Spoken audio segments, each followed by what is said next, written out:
Are you ready? Are you ready? Are you ready? Let's do it. Got a big black pickup. He's a rapping star. He flicks chickens. He sets a low bar. He thinks he's Jesus. See the watch he bought? He's big time crazy when he thinks he's not. He's a little bit. He's a little bit. He's a little bit. He's a little bit. He's a little bit la la la la la. A little bit Justin. Oh la la la la la la. A little bit Justin. Hide your chickens, eggs are busting. He's a little bit Justin. He's a homo basher. He's an ageist too. Wishing cancer, heart attacks too. He hates old ladies. He's going to sue. He thinks he's Jesus. Come join his crew. Let's do it. He's a little bit, la la la la la la. A little bit Justin. La la la la la la. A little bit Justin. La la la la la la. A little bit Justin. Hide your chickens, eggs are busting. He's a little bit Justin. A little bit Justin. Ooh, a little bit Justin.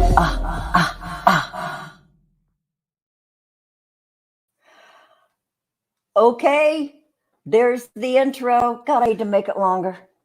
I want a 10-minute intro like Paranormal Hood Jiggy has, and just annoy the fuck out of everybody. So right now it's too short, but I'll be working on it someday or sometime. But right now I have no motivation. But it's on the whiteboard. My bullet points of things I should be doing. I'm gonna need another whiteboard or a bigger one. So you guys, happy Sunday! It's Sunday, October 10th, 2020 +1. We are almost halfway through Halloween month. Yeah, and we're doing this big build up to Halloween. Like I really liked it. I'm such a fake. I have never liked Halloween. I've said this many times publicly before. I've never liked Halloween.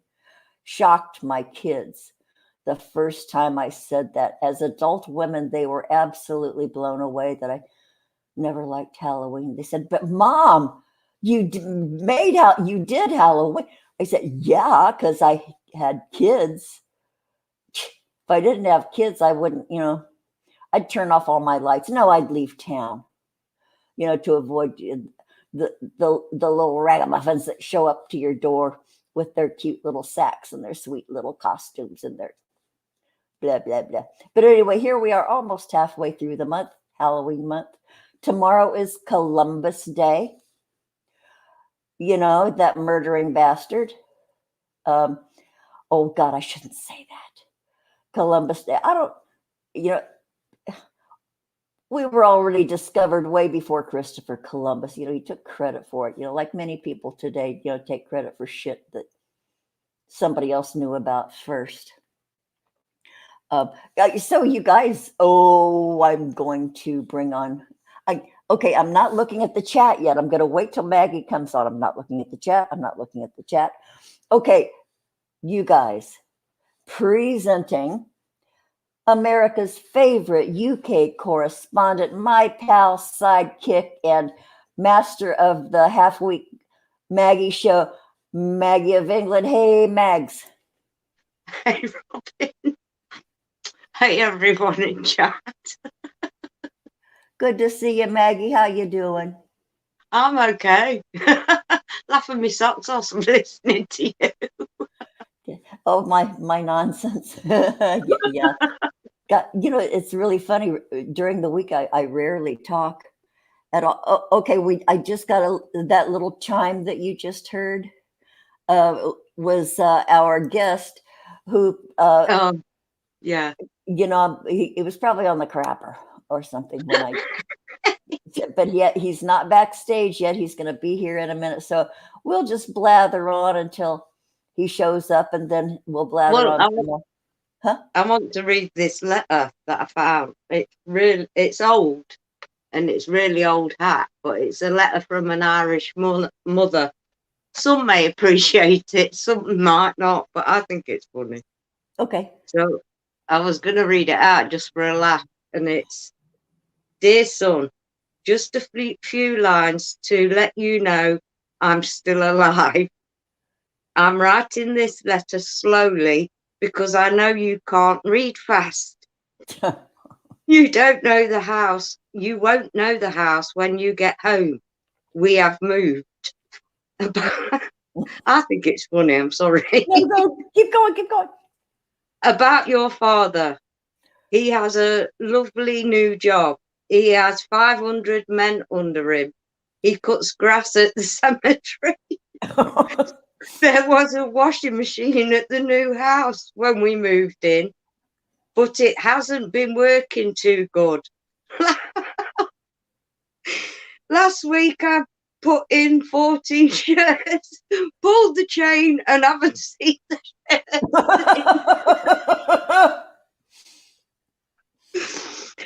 Oh, "Your sister Mary had a baby this morning, but I haven't found out whether it's a boy or a girl. So I don't know if you are an aunt or an uncle. Your Uncle Patrick drowned last week in a vat of whiskey in Dublin Brewery. Some of his workmates tried to save him, but he fought them off bravely. They cremated him, and it took 3 days to put out the fire. I went to the doctor on Thursday, and your father went with me.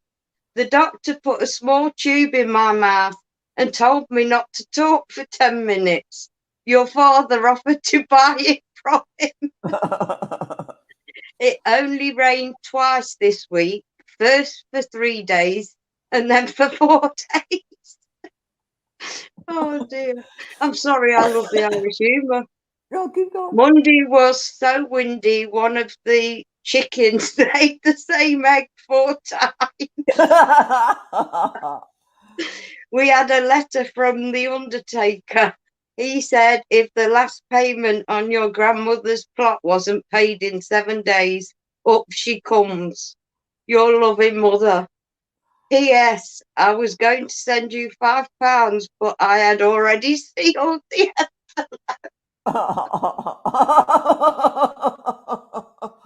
That is clever as hell. But you know what? I don't know how old that might be, but so many, I don't know, but oh God. so many Reading it again American, after all these years. there are a lot of American comedy writers and comedians that have stolen all those jokes. And, and here it's a really old, funny letter from an Irish mom. So you guys came up with the humor first, and a bunch of American funny people has copied that. What came to mind initially was Charlie Weaver on the Johnny Carson show, on the Tonight Show. I can't remember his real name. Charlie Weaver. Yeah, he would read letters from her mom that would always start out, "Things are fine in Mount Ida." And so he would read a letter from his mother on the Johnny Carson show. He stole so many of those jokes. Yeah. From there, and they're priceless. They're eternal. They're funny as fuck. I couldn't help myself. Oh, I love it. I love it. Good way to start the show. Okay, so I'm looking over in the green room, and all I see is an empty, green, tufted, elegant chair with Benson's ass not in it. So you know what? I'm going to bring on his chair. Okay, everyone, please, our special guest today on the day before Columbus Day Sunday, presenting Atelier, I can't say it because I'm stupid. Atelier Benson's green, tufted, elegant chair. Welcome. Welcome, Cherry. It's good to see you. You rotten pack of bitches. I didn't. Did he say something, Maggie? I don't think I think he was like you rotten son of bitches. Oh, no. You're a rotten pack of bitches. My chair may be more interesting than me today. Anyway. Oh, I don't know. We well, can all say that. That's why I brought it up, Benson, dear. Yes. Okay, well, then I'm going to just go about my business, and you guys can chat with my chair. Well, if it could talk, it would actually be a very interesting chat. Hello. Hi, Benson. Welcome, dear.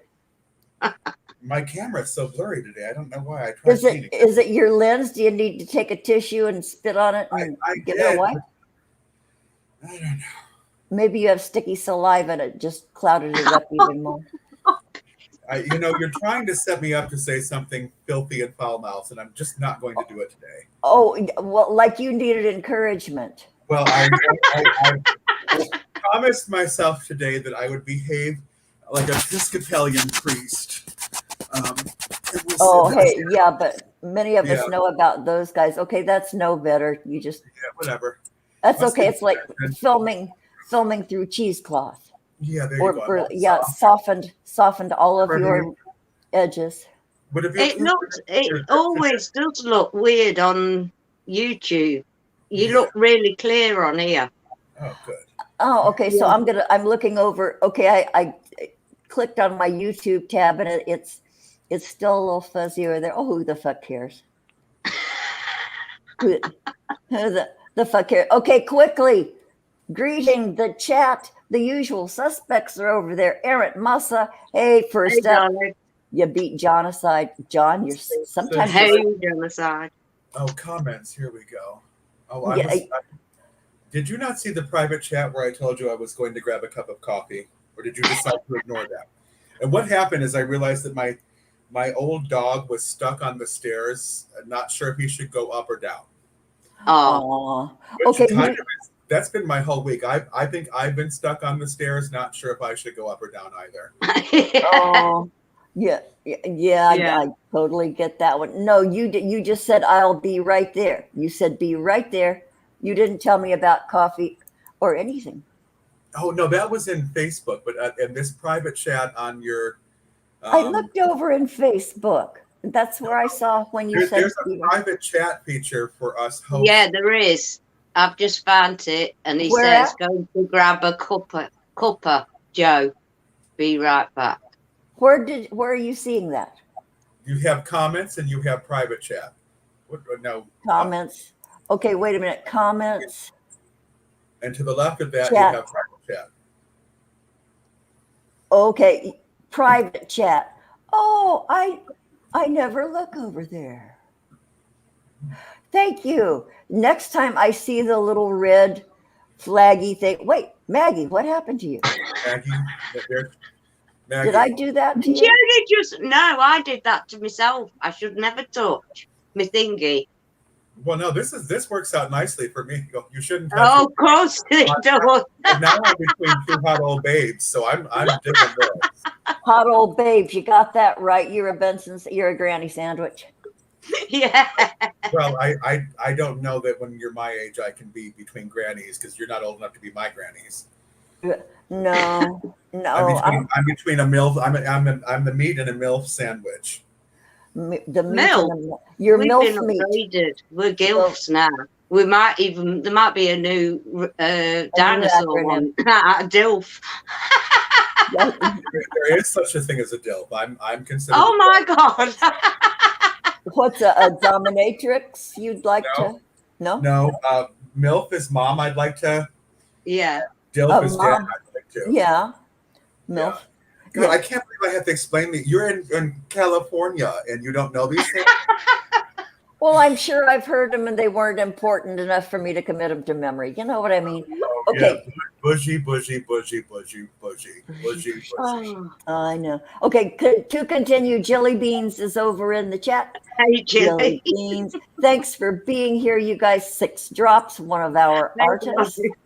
Thanks for being here. Melissa Boomer of the Night, one of our most controversial YouTube people. Boy, YouTube's been fucking hard on her just for giving out good information about how to find a job, what to do, how to present.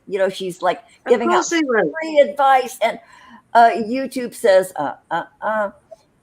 So anyway, who else is over there? Six up. I got everybody. I think I got Lee Veltman. Lee Hey, Veltman. Lee. One of our beloved outlaws over there in the chat. Good to see you. Thank you for being That here. means, hey, Jolly. Jolly Bridge Burner, his partner in crime, and we just adore these guys simply because they're cranky and they're wonderful, and they're straight arrow. Who else is over in there? Ufology for Dummies. What? Where's Okay, that one? that's not Lee this time. Who is Ufology for Dummies? Maybe it's somebody we already know who's coming in incognito because they don't want to get hate from somebody who might hate us. Okay, Charles. Hey, Jiggy, thanks for being here, Jiggy. Your mom's gonna be on our show next Wednesday. Jiggy, we're having your mom on. We love her. Okay, who else is over there? Hey, Debs. I can't see. I've even made it bigger. You've even made it bigger. Jolly Bridge Outlaws, don't make me get my handcuffs and paddle, Robin. Oh, you tease. Bless you, Benson. You vixen. I'm not falling for any of these openings. I want you to know I am going to exercise piety and chasteness today. Oh boy, you see, you keep going on about that. I thought we could discuss Bible verses. Oh, which one? Benson, you need to hook in real tight with Shani for Christ. She brings the Bible on screen all the time, but we've all seen her OnlyFans. I would die jesting. Me and the Bible, not so close anymore. I used to be a Bible person. I was, way back when I was really young. I was a staunch. And it was only just part of the seeking that many of us do as we're growing up and trying to find out who the fuck we are and what do we really think of our place in the world and shit. So I knew the Bible. In fact, I do recognize passages and stuff. I used to have some stuff memorized. Now all I can remember now is John, whatever they say at funerals. Though I walk through the valley of the shadow of death, blah, blah, blah, blah. That's the only one. See, well, I don't have it memorized after all. I just told a good life. I used to know it. Funerals, Robin. Yeah, Bible passages that are always, they stand around the gravesite, with their little hands full of soil, and then while they're saying, it's John 3:15. Is that what it is? John 3:15. No, that's for Jesus. For God so loved the world that He gave His only begotten Son. Oh, is that it? I can't remember. What you're doing is the Lord's Prayer, dear. No, yea, though I walk through. No, the Lord's Prayer is something else. That's the Lord's Prayer. That's the end of the Lord's Prayer. I actually used to be this may come as a shock. I used to be a youth minister, and I attended Bible college and seminary. You are quoting from the Lord's Prayer. No, the Lord's Prayer starts out, Our Father who art in heaven, hallowed be thy name. The kingdom come, thy will be done on earth as it is in heaven. Give us this day our daily bread, yada, yada. And though I walk through the valley of the shadow of, that's how it ends. You're doing the fear no evil. But then there's a whole other one. You're talking about a psalm. Thy rod and thy staff, they comfort me. I'm not gonna talk about rods and staffs today. Says you. Well, I keep trying to lead you into it, and you're not biting. I am just not biting. You're also quoting from Psalm 23, dear. Is it Psalm 20? Okay, that's the one we all stand and recite. I will fear no evil. Thy rod and thy staff, stick, veiny staff, they comfort me. Thou preparest a table before me in the presence of mine enemies. Thou anointed my head with jism, my cup runneth over. Okay, I fell for it. Too much talk about staffs and rods. Especially with the little flavor of Benson Oh, thrown in there. Yeah, God, boy, was that a funny left turn or what for the Granny Show? Jesus fucking Christ. Yeah. Oh, just really quick, Benson. I have to catch Maggie up with something really quickly. Okay, I had told Maggie that I have been reading this blog for about God a couple of decades. Her oh name yeah, is Susan Dennis. She lives in Seattle. She lives across from the stadium, the Seahawks stadium. Anyway, she's very open. She gives her full name and address out there on the internet. She doesn't give a fuck because she's old. She's like a year younger than me. Uh, and she has live cameras and then they're public. Yeah, she has 2 live cameras in her living room. It's mostly for her brother because she has no kids. She's not married. She was married once, but so her baby brother, he can always check in on her to see if, and Andy's in the will. But anyway, she has this cat. His name is Biggie, and she has a balcony up on the 4th floor of this converted warehouse. They converted it into condos. She yeah. put chicken wire up above her railing just so her cat, because there's a tree with birds in it, outside. So she put chicken wire up. So far, it was good for about a year, and then suddenly, Biggie got this burst of energy. Saw a bird, went up over the chicken wire, and fell 4 stories. Oh God. And she was, she ran down as fast as she could because she's a big lady, and finally found him. Because when cats are injured, they'll go away and hide. Yeah. They'll just zoom away and hide. So, Maggie here, she took him to the vet. He only got 4 stories. He broke the bones in both front paws and got a dislocated jaw. They kept him overnight. They bandaged his front legs. She's got him home.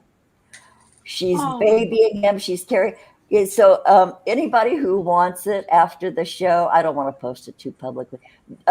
Susan Dennis's, I get to see what she's cooking, what she's having for dinner, the television. Every once in a while I pop in and see what's going on with her. She's a crocheter, and she makes a bunch of, and she's a season ticket holder in the stadium across the street.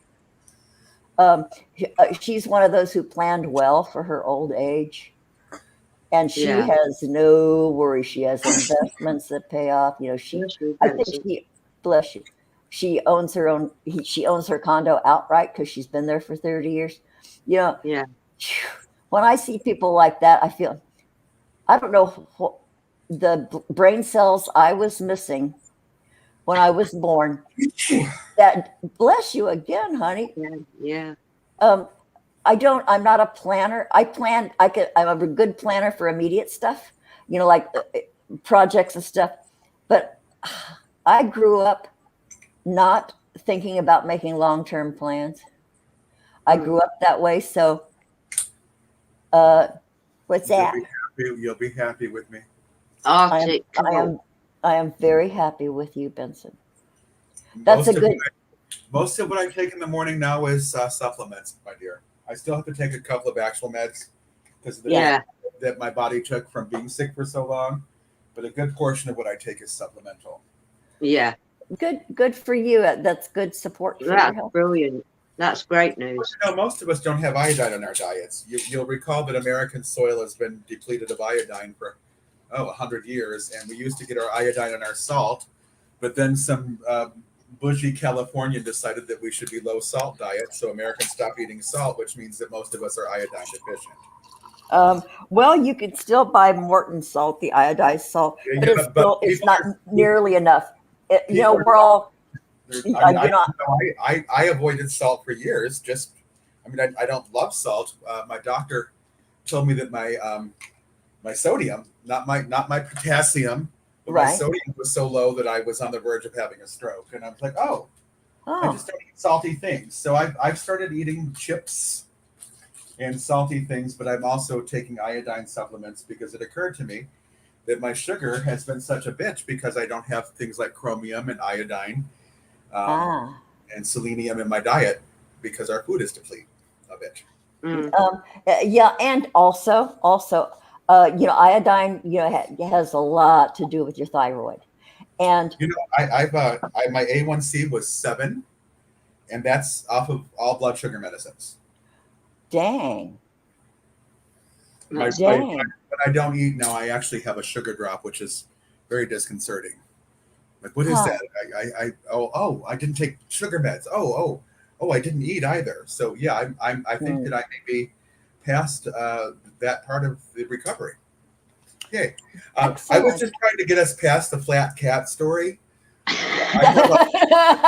No, that's it. I just wanted to catch Maggie up. I have a little trauma surrounding apartment cats and falling out of windows. I've had 2 friends that happened to. One of them's cat fell out of an 8-story window in New York, and then she kept it in a body cast for a year. Oh my God! And wondered why the cat went insane and would attack anything that moved after that. I'm like, that pissed me off because the cat had no idea why it was being restrained. And then my other friend's cat fell from a 16th floor window and became literally a flat cat. So I'm a little traumatized still. God, well, no kidding. What a horrid. And then your mind goes a little bonkies by imagining what that must have looked like. Yeah. Well, I think it just got a little bit worse, not better. I know. Since you brought the PTSD up, I thought I would share the flat cat stories. The flat cat stories. Thanks. But why people leave their cats access to high spaces? I get that this lady in Oregon, or Seattle did her best with the chicken wire, but that's something that should have been monitored and maintained. Well, to make sure it was secure. Are you kidding? I'm not saying that it was neglectful, but that's just something I would not even leave open to possibility. Yeah, well, I guess she felt comfortable because he really had no interest. And she says, well, he jumped up on the edge once. Okay, so chicken wire, she installed it herself. It went up 3 feet above the top railing of her patio, and that cat just went nuts. And yeah, that's sad, but that should have covered the entire opening of her patio of the cat. Yeah, she didn't think it because this was generally a really calm cat, and with health issues, low energy level and stuff. It's a cat. Eventually, it's going to see the. They're like monkeys. Yeah. I mean, my dog is so wonderful until she sees a squirrel, and then she loses her fucking shit, and she turns into a monster wolf trying to climb the cement fence. With that vibrating, when they vibrate their lower jaw, when they go, and they do that, that means that is the beast coming out. Yeah, that's so funny. About 5 to 10% timber wolf too, so it's really kind of interesting when she goes on the hunt because her whole mane bristles up. Whoa, like a whole ruff. Yeah, she gets the whole wolf ruff, and I mean, I think she's quite spectacular when she does that. But I'm like, girl, you're never gonna get that. That is a 12-foot tall wall. Yeah, they're never getting up there. Yeah, but you know what? Cats. A comedian said this one time. Cats can climb up Italian marble if there's a litter box on top. Yeah, cats can. Anything they set their minds to, God, they can too. Yeah, Melissa Boomer of the Night is going for coffee and other substances. Okay, good. Bring back enough to share. Cats and Maggie, they'll do anything they feel like. I mean, they're and Maggie. How are you, Maggie? How are you, ma'am? I'm all right. I'm doing okay at the minute, thanks. How are you? It's good. By the sound. Do you want a real answer or a? Yeah, because that's one of the reasons I thought of having you on when I read a post of your. Well, we hooked up on Facebook, and you very honestly, you're very candid about what you're going through number one, after the changes in your life, in your business, and your creativity and stuff, and you were sort of like laying that out about decisions that you might be thinking of making. And I thought, Mm, well, gosh, you should come on because there are so many people, they don't talk about it much, who their lives have changed so much that yeah. perhaps they do need to make some big decisions about where to go, where to be, what to do, what to keep, what to not keep, what You to know, free yourself I, of. I think the post you're talking about was to anyone who feels a loss of self, status, direction, enjoyment, who Yes. feels embarrassed, diminished, and left behind by this pandemic. I see you and I value you, and I have been feeling all of these things too. I mean, I wasn't joking, Maggie. I feel like my dog on the stairs. Not sure if I should go up or down, or maybe just sit on the stairs. Um, I understand it totally. I I, think I everybody there. definitely am in the place where I've got to start making some choices. I can't just stand in the middle of the stairs any longer. Mm, Um, and I'm struggling with those choices. I think I'm probably profoundly depressed, but functionally, that's a lovely thing about being older. We can be depressed and half dead, and dragging a leg behind us and still continue on. Yeah, Um, yeah. yeah, yeah, carry on. I am in very deep depression, but I Mm, still, I still go through the motions of, being alive. I go out and get the mail. I feed myself, and I do the show with Maggie. And I do work a little bit for my boss still after all this time. But other than that, I'm stuck. My I mean, motivation is zero. Thank goodness you're thinking about motivation. yeah. I'm really considering far left field choices. I have a possibility of moving to West Virginia and living in a historic landmark country store and running a costume shop for my friend who does stadium production. I don't know that it's a good idea, but if it's an idea that works and I can be stable for a year or two and make some money, but then I think how much money will I actually make costuming stadium events? And Hmm. is he imagining trading rent for the work, and then am I just stuck there for the rest of my life until I die on top of a mountain? Maybe not even a Yeah. bad idea. I'm looking at China. I'm looking at I get. and then I'm thinking, depending on where I go, how much of my stuff do I uh, take? How much do I keep? How much do I leave? What do I burn? And Mm, people want to get all Marie Kondo on me, and I'm like, no, you don't understand. I'm already down to just the things that I mm, work with, Yeah. and you're. and Yeah. just basic furniture. I don't. I've moved from Austin to Smithville and purged. I moved from Smithville to Detroit and purged. I moved from that warehouse to this building and purged. There's not Mm, much purging left. So, um, and I know if I'm going through these things, I'm a pretty functional person. I think that we would all agree, even though I'm a filthy foul mouth whore sometimes. Um, I do the work to be a decent human. I do the work to um, navigate my way through life with some sort of impact, and I keep aware of how I impact people, mm. and if I'm feeling this way, I know that while Oh, you As we froze. froze. Poop. Yeah. Oh, It's Benson, hold that thought, sweetheart, because you're frozen. Probably has a lot to do with you spitting on your camera lens with your Kleenex. Nah, I'm kidding. Benson. Okay, I'm gonna remove you and I'm gonna bring you back in. I don't know what that's gonna do. That okay, I'm bringing him back. Okay, now he's black. He's Can you see him? I just see a black no, screen. no, it's Okay. just a black screen. Okay, I'm It's like taking the him out internet. again. I'm taking him out again. Yeah, yeah. Oh, What he was oh, saying, I think we're all going through it. I've never, it's like I'm going through the grieving process uh, I that know, I and then haven't and done. it's yeah, and it's not linear either. You know, all the stages of grief. You can jump around. Okay, here he is. He's back. Hi, you're back. I'm coming back on my phone. Oh, this is more clear. No, it's clear. Well, my computer just shuts off occasionally. I think it feels the same impact of the. Anyway, I figure if I'm feeling this way, while everyone that I know is pretending that everything is normal, I know that lots of people are not talking about the way they feel. Lots of people whose lives have changed that feel those way. So you know, very often,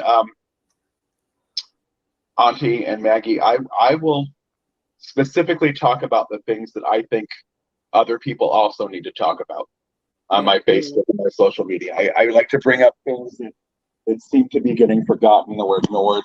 There we go.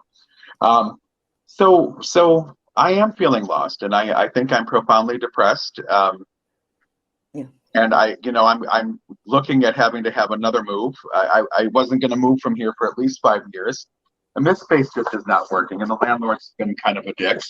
And I think that.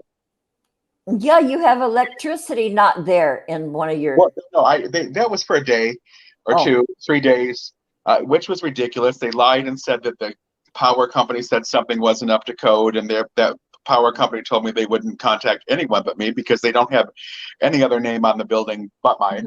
An association. So, and then because I wasn't polite to him about him turning off the power the day before I started the new semester,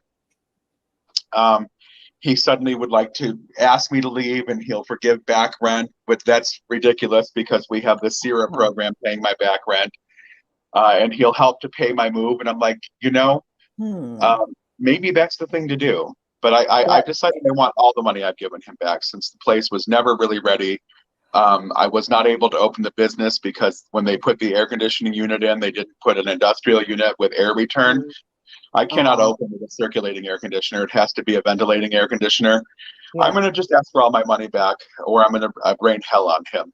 The fury of the three bad landlords. You're in a position to drive a hard negotiation too. Oh yeah. The place has never even had an occupancy license. It hasn't had its final inspection. Hush money. There needs to be a codicil. I'm going to want some serious money, enough to buy the choices about where to go. So I don't know. If I disappear to a reservation, don't be shocked. If I knock on your door, Auntie, and decide I'm going to sleep on your couch for a week, please don't throw me out. Well, you've done that before. I could show up in London and ask you to tea. All bets are on right now. I know nothing would surprise me about you, Benson. No. But I think I'm gonna make some far left. It's time for different choices. Why the fuck not? Why not? I love teaching. I hate academia. Like, I love teaching the students, but they're now trying to make me put their heads in boxes the way that they do, and that's just never going to be a good fit. There is so much wrong with our public school system, our community colleges. There is so much wrong with all of that. Free thinking is not allowed. If you get a professor or even just somebody certified who can teach a class, they do not dare introduce any kind of a radical or a new idea. They're called on it. And then you've got the little assholes in class who will film it and then turn it in. And then get I assume I probably have one or two of those assholes in my classes. But for the most part, I mean, my classes sold out within the first month of them listing my classes, because last semester I became the in-demand teacher. Everyone talked about how wonderful my classes were. And it's more like, I talk about ethics and morality a lot in the class, because these young designers are going to have to be aware of sustainability. They're going to have to be aware of greening and all of those things. Oh, this is very different on the phone, isn't it? Okay. No, I'm trying to look at the chat while I'm talking, but I don't have the chat feed the way I do in the internet. Whatever. That's all right. It's more that they're deciding what level I'm allowed to teach them at. Well, your classes are a level 2, so you can only teach them this much. But if they're not challenged by that, at my level, I need to teach them to understand textiles, but I cannot have them compare and contrast. How the hell do you understand anything if you can't actually Isn't that part of the process? So I tell them to fuck off, fire me. If you don't like what I'm doing, feel free to fire me. And if you why don't I answer saying emails during the week? Because you pay me shit wages to be a part-time teacher, and part-time means I will answer emails on Mondays and Wednesdays when I teach. Other than that, you don't get my time. If you want to pay me $100 a day to administrative fee, I will answer emails on any given day, but I won't do it on a day off when you're not paying me well. It's poverty wages. Or even billing for actual hours worked. No, I'm not paid by the hour. I'm paid by the semester. I'm paid $3,000, $1,000 a credit hour. I teach 18 credit hours a year, so I'm literally being paid $18,000 and probably generating $150,000 for the college. For them. Which is common. I mean, this is nothing. This is common. This is just the way it is. Of course it is. It's a business. Most colleges now hire more professional part-timers than they do tenure track, so that we don't even get benefits. So all the benefits we get are kind of, I guess I do get a credit hour for every class I teach if I want to go back to school, but I don't. Well, because you're teaching school, for fuck's sake, at some point you stop seeking others for knowledge and you impart your own.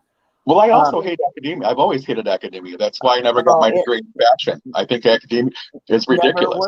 Never worked for me. I didn't get an art degree because I just any kind of school was torture for me. It's soul killing. The way we teach is soul killing. Soul killing. Maggie, you know something about killing souls, being that you're a succubus devourer. She knows. No, God. I wouldn't devour a soul at all. No, never. Maggie, okay, Benson was just flirting with you. Oh, I don't know your terminology, but thank you. No thanks. Aaron Massa says the system seeks obedient slaves and they're cranking them out by the score. I mean that's oversimplified. Not everyone comes out in obedient slaves. I think that some students naturally rebel against that, and that's good. And education is lovely, but I call university. God, I'm going to get in trouble if they ever see this. I call university corporate collegiate prison complex. Oh, that's a great acronym. Collegiate prison complex. I mean, even their dorms look like prison rooms to me. Well, the outsides of the buildings look like prison blocks. But it's like working for, I mean, it's a corporation. It's a corporation wrapped up in bushy, fluffy. A business of academia. Yeah. And it's unfortunate because academia is the one place that should not be true. Yeah. It should be the most free-thinking, liberal, all ideas welcome. Let's explore things. Let's have discussions. Let's have lively debates. Are there still debating teams in schools? I used to be on a debate. Yeah, absolutely. That's a big thing still. Is it good? It's not all bad. It's not all bad. It's just like medicine stopped being a healing art and became a big business. Education is being an educational art and has become a big business. Yeah. And it's amazing how when we have staff meetings, they talk about the bottom line. Why the fuck are we ever talking about the bottom line? Why does it have to be finite? Right. Yeah. Boy, talk about imprisoning somebody with words. Fuck. Hi, Planet Lupa. Thanks for being here. Okay, what, Benson? What? Let's get into it. What? All the things that we're not supposed to talk about on your show. Well, there are. I have boundaries. I have certain boundaries. Politics, no. We do not talk about the plague. So we won't talk about politics, but can we talk about politicians? What do we think about Manchin and Sinema blocking a progressive agenda as Democrats? Who are they? Say And that what are you again. on Say about? that again. I said, what do we think about Manchin and Sinema, the Man. Democratic folks from Arizona and Virginia, blocking the progressive bill to alleviate suffering in America? How do we feel about that? Are you watching? Nope. No. I have no feelings about it. You obviously have been. Can you give us a thumbnail? No, I mean, these are two Democrats who are literally blocking progress, and I believe that the an interesting, kind of shocking outcome. 11 Republican senators sided with the Democrats to pass this budget. So, you know, Mr. Biden is known as the guy that can actually get people to cross the aisle, and apparently that is true. But it was being blocked by two people who ran as progressives who are not being progressive. Corporate politics, corporate money, I'm sure. But yeah, so just interesting times in politics. We're starting to see some shifts. I think that people are beginning to slowly shift away from the Trump MAGA insanity of the last 4 years. Oh God, Jesus Not all, Christ. but some of them. I mean, some of them in surprising ways are beginning to realize how damaging those 4 years of anger were. Anger. It was all about anger, wasn't it? It was. And that was my problem with Bernie Sanders, is that he was also all about anger. And I didn't think that but in a quiet, old, feeble way. Okay, I've said this online before. It's public knowledge. When it was time to vote, I wrote in Bernie Sanders to not, because there was the Harridan, and then there was Trump. I wrote in Bernie Sanders. That was the last time I voted. And you see, it shocks me that like you still think of Hillary Clinton as the Harridan. I researched hours and months before I backed her, and most of what people were saying about her were talking points that the Republicans had developed over 20 years to malign her. The majority of that was not true. She talked at Goldman Sachs. Yeah, she talked about disparity in wages between female executives and male executives. Her speech that she gave for Goldman Sachs is on record. It had nothing to do with being she's on the board of Walmart. Yeah, she's on the board of Walmart because Walmart has promised to carry a certain amount of American goods. That is the board that she's on. She's not on a board of directors. She's on a board of advisors. So we still malign her for no reason. Well, I don't malign her. I just ignore her. If a politician's mouth is moving, they're lying. And I don't care what good things they do. Hell, Bill Cosby did good shit. Look at him. But everybody has many facets. Everyone, all of us, both the bad and the good. I had politicians in my family and my dad's family. They were all fucking bastard, slimy jerks, and they even did in their own blood many times when they had the chance. So that left a bad taste in my mouth. Well, this is what it comes down to, though. People that wrote in Bernie Sanders, people that voted for Jill Stein, specifically in my state, Wisconsin and Pennsylvania, handed it to Trump. Like that fit of pique, that pissy attitude about one of the candidates, which I think was firmly rooted in sexism. We all loved Hillary Clinton when she was the Secretary of State sitting in front of the Benghazi hearings. We were all rooting for her. And this is something that we find in American politics and in American in general.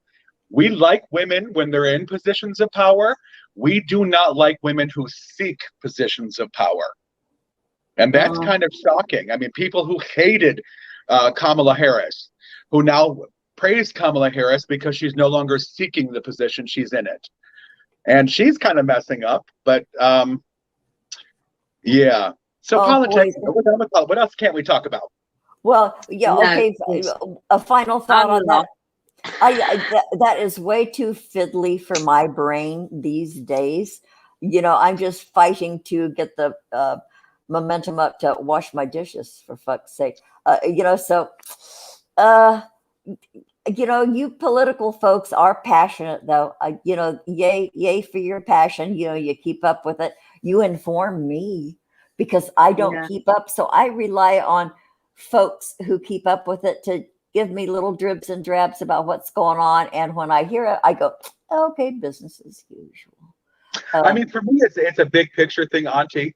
I can say that it doesn't really matter who's the president, but after 4 years of Trump, we all on some level must realize how badly a president can impact us. It's beyond dispute anymore that a bad president is bad for the country. Well, and so apparently we were ready for it, because everybody sat back and watched it happen. And, so maybe it was just like the cycle that we were in at the time, passion for stuff kind of like. I don't care what country or where you are, it's the same wherever you are. You guys had Boris. You kind of did the same thing that we did and got yourself a blonde idiot millionaire. I didn't. No. I'm talking about you guys as a country. And then Brazil followed suit and got themselves an oligarch fascist as a president. And interestingly, we are 3 of the countries that did the worst handling the pandemic. Hopefully the world paid attention. Do you know who did? This is women power for you. Do you know which countries did the best? Every country that had a female leader did better with COVID than every country that had a male leader. Across the board. New Zealand being the shining example. New Zealand, they had 27 COVID deaths. I think, but now, there are internet trolls who are saying, it's exploding in New Zealand. No, it's not. That's a lie. Everybody's staying in New Zealand. We have a dear friend who in New Zealand, and they didn't go anywhere, haven't gone anywhere, and they make a living. They have a job. That's the only place they go. Everybody's staying in. Yeah, maybe that's just what they do in New Zealand. They do have the haka over there, and I respect New Zealand because I love fucking haka. Anyway, news. I didn't know they had a woman leader. Yeah, Jacinda, is that right? Somebody correct me. She's just a beautiful, compassionate, brilliant woman, and I hope that Americans eventually get over their cock fetish and get to the point where they can vote for the best human as opposed to the best man for any given job. That's cool. That's cool. Jolly Bridge Burner says New Zealand politics is a Marxist wet dream.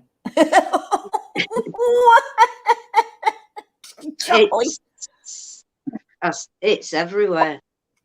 I know. Politics is it's all about power and control, and hey, do what you're going to do. We've got a moped and Mrs. McCranky Pants up north. And so, what do we do if we don't have a government? Do we go back to caves and torches? Well, tiki. No, it's a necessary evil. We have to. Nobody wants the responsibility. Pick somebody to do our dirty work and do the shit for us. Just leave us alone. You guys carry on. I'll vote for you because I don't want to do it. You know what I've always thought? I've always thought that every 4 years we should have a lottery where everyone in America who is got any kind of aptitude for governance and for leadership, their name just goes in a big computer and we spit out a name, and maybe it's Akbar who owns the corner store that actually would be the best leader. Seriously, Akbar's taken a horrible business and turned it into a multi-million, and he supports his family and his family back in the Middle East.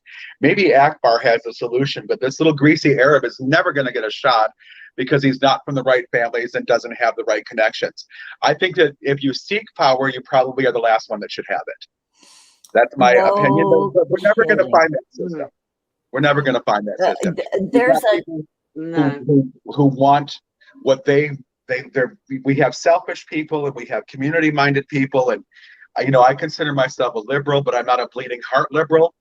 We have to have some sense about ourselves.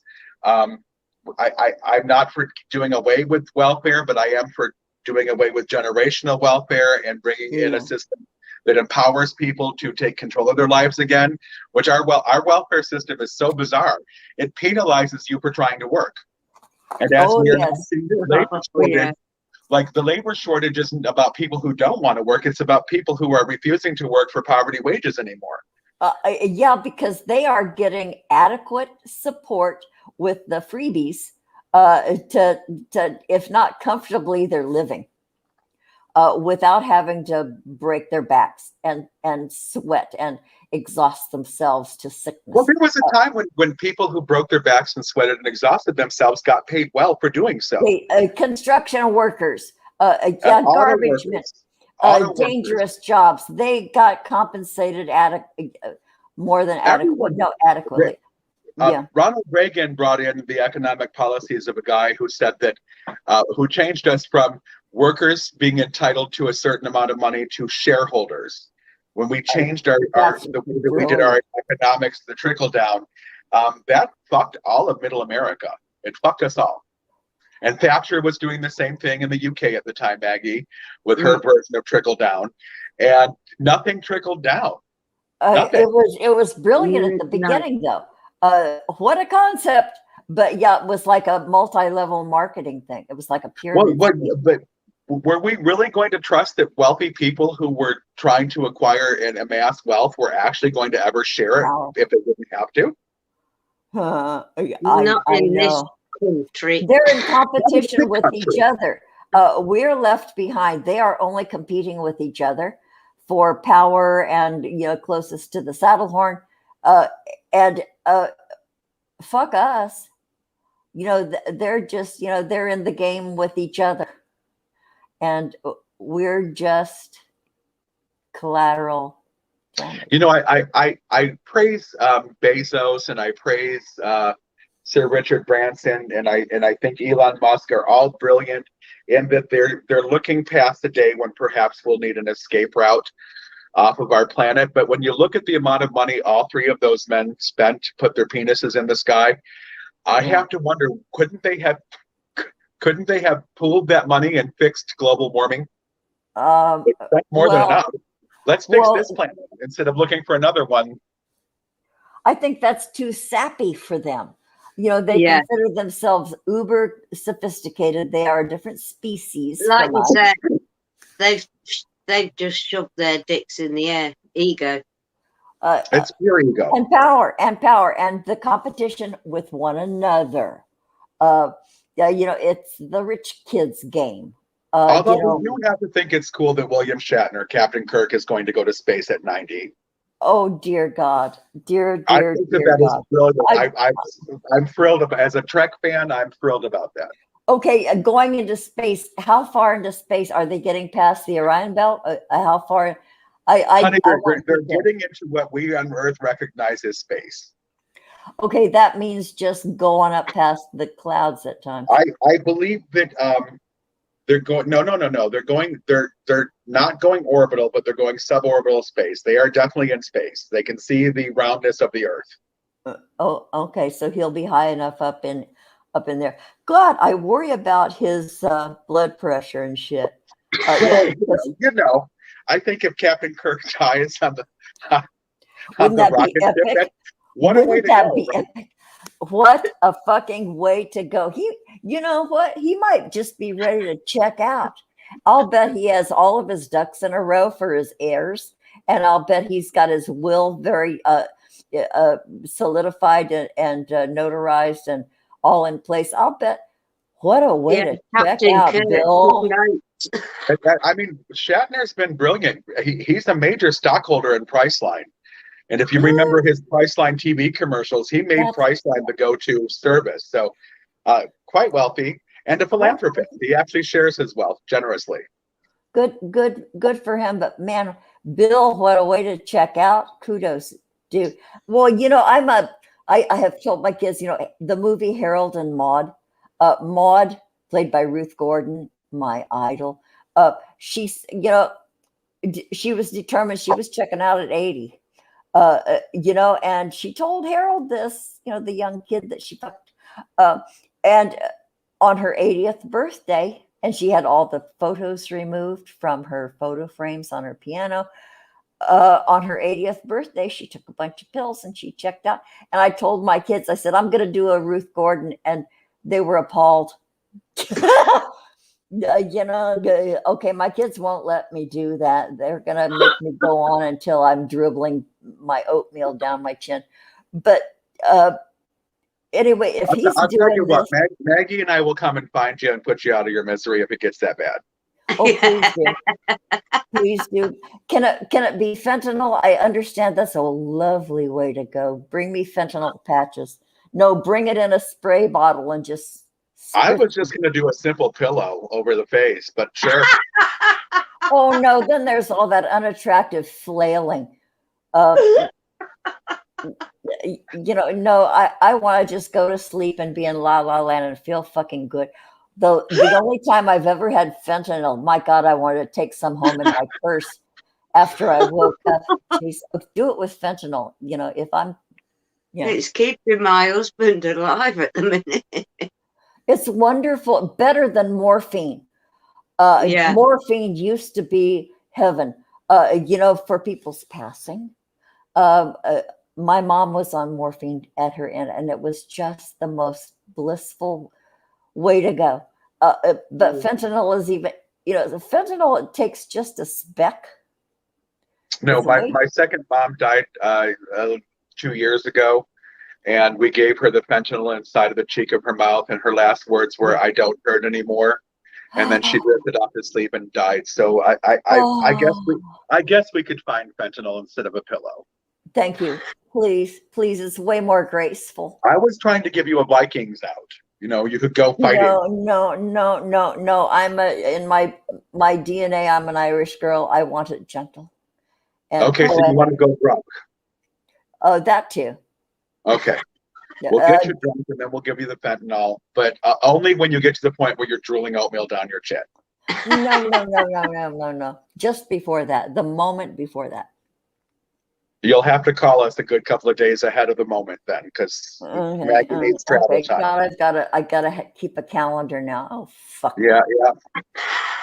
I hate keeping calendars these days. Yeah. I don't know that time or calendars are worth much right now. Every day is sort of the same day. Exactly the same as the one before. And that's a big part of my problem. I think why I feel so lost on the stairs. Should I go up or should I go down or should I sit here? Should I just toss myself head first off and end it? All of those things pass my mind every time I go up or down the stairs now. And those are fucking real thoughts these days. Well, I became obsessed with stairs when I realized that I was, for the first time in years, living in a building where I had to climb stairs. And I'm 57, not as sure on my feet as I used to be, and I live alone with dogs who don't have opposable thumbs to hold a phone and call for help. Or pull you, or hoist you up on a rope with a block and tackle. But it was a real realization that, like, I can't just run up and down stairs like a 30-year-old anymore. Oh God, yeah. I'll be 58 in March, and I have to be conscious of the stairs now. I know, no more taking them. When did I get this old that I actually have to stop and consider where I'm putting my feet so that my dogs don't end up eating me before starving? I know, laying on the floor. Would know that I was gone. Such a loudmouth on Facebook. If I disappeared, they'd just assume I was Facebook jailed again for calling a racist a racist. And no one would know for 30 days. By then, my dogs would have eaten me. I mean, what a mess. I know. And they're sloppy eaters. They don't use napkins, for Christ's sake. They don't know table etiquette. So, just one of the interesting things about age is what you have to start thinking about. I mean, who the fuck ever thinks about how they go up and down stairs? I know. It didn't occur to me until I couldn't take them two at a time anymore. Yeah. Remember? Yeah. I used to run up escalators because they were too small. Now I'll bring a chair with me and sit down on an escalator. My biggest problem is that I dropped a half-ton motorcycle on my knee about 8 years ago. You'll remember that, Auntie. Yes. And sometimes that knee does not lock, so I can go down. So I have to be like, every time I take a step with that left foot, I have to make sure that it's planted. Going downstairs should not take 30 seconds or 40. It's only 8 stairs. I should be down those stairs, but it takes me a half minute to get down the stairs because I've got to. They should have told us this shit. No, they don't. No. The truth about what aging would be like, we would have forests full of 12-year-olds hanging. I think that we would. Yeah, nobody told us because people who We didn't went to the first listen. are pissed about We it. didn't listen. We were too busy doing our own thing. And thinking Well, we knew it all. I think that old people are sadistic motherfucking liars who don't tell on purpose. And then we get off as we watch our children start to fall apart. Now you know how it feels. Yeah, fucker, I sure do. And we withhold To tell me this information. was going to happen. I might have taken preparations for it. And I think that just in general now, I'll be 58 in March. Do I really? That's the second time you said that. Okay, March what? March So 27th. March 27th. March, I'm writing it down, March 27th. Everybody It make doesn't a matter. note. It's going to be Tuesday forever, and March will never come. I'll probably spend my third birthday in a row alone. But March I mean, 27th, Benson's. do I really have any business trying to buy myself with a depleted income, build a business back up? What the fuck am I thinking? I don't know. Boy, yeah. Okay, our friend Steve Judge, the astrologer, he's the only astrologer I think is really, really valid for me. And for many people, he says don't make any decisions during the month of October, especially now. Wait. Keep thinking about it.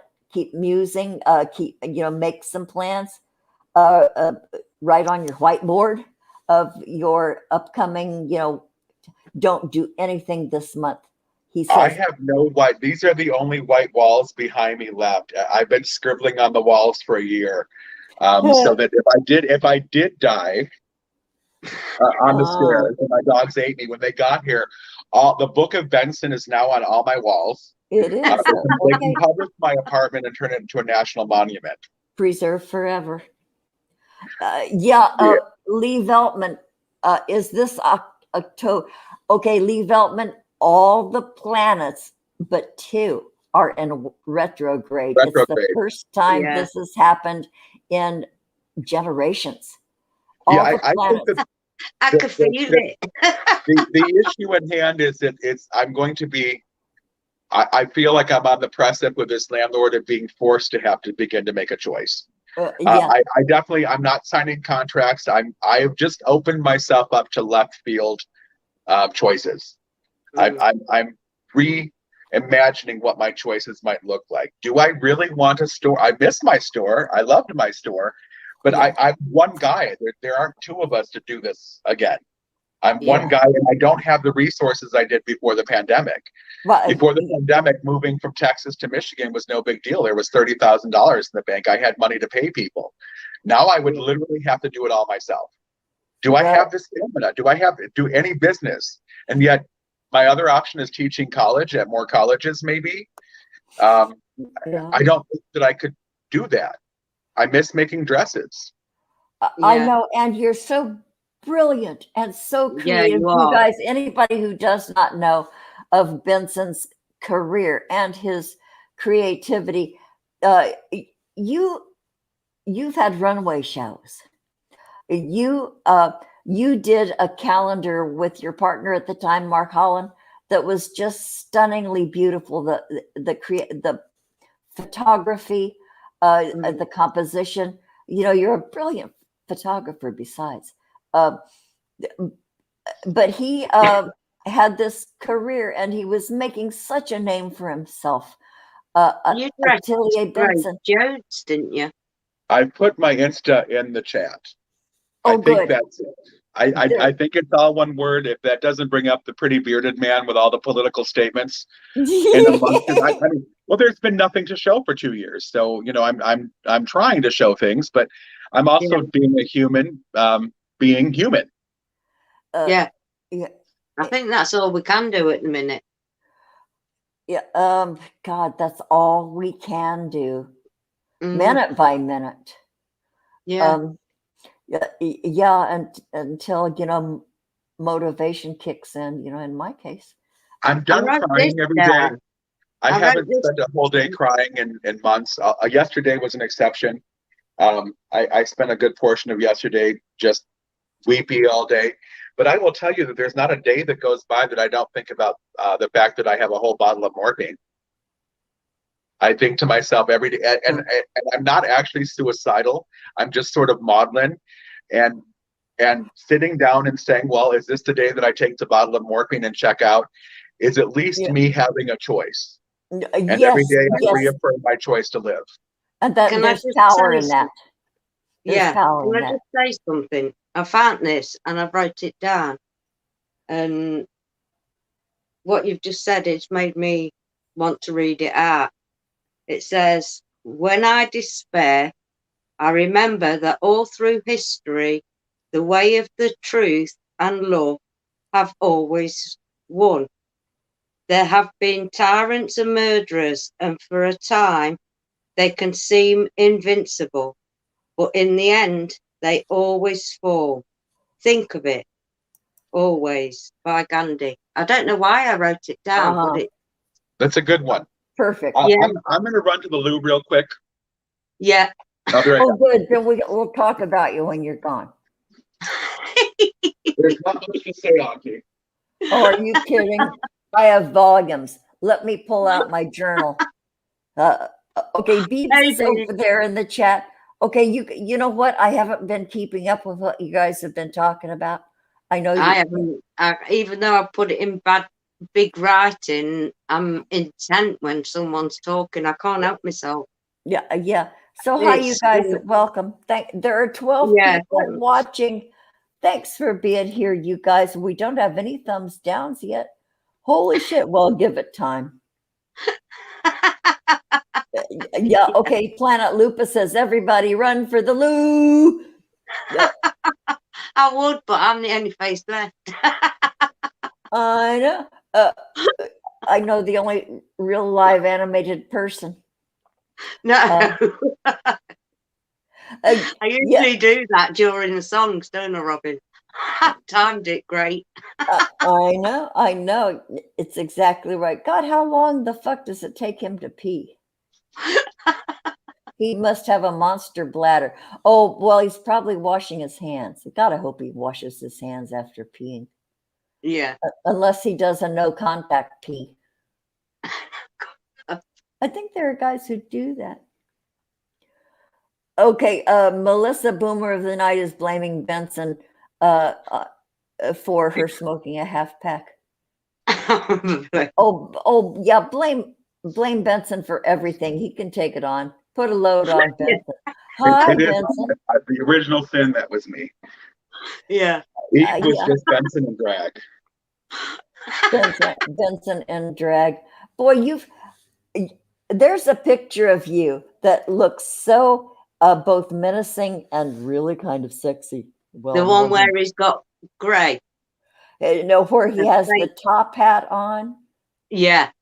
I absolutely adore that. Did you do your own makeup? Yes. What a look that was. Yeah, I adore that.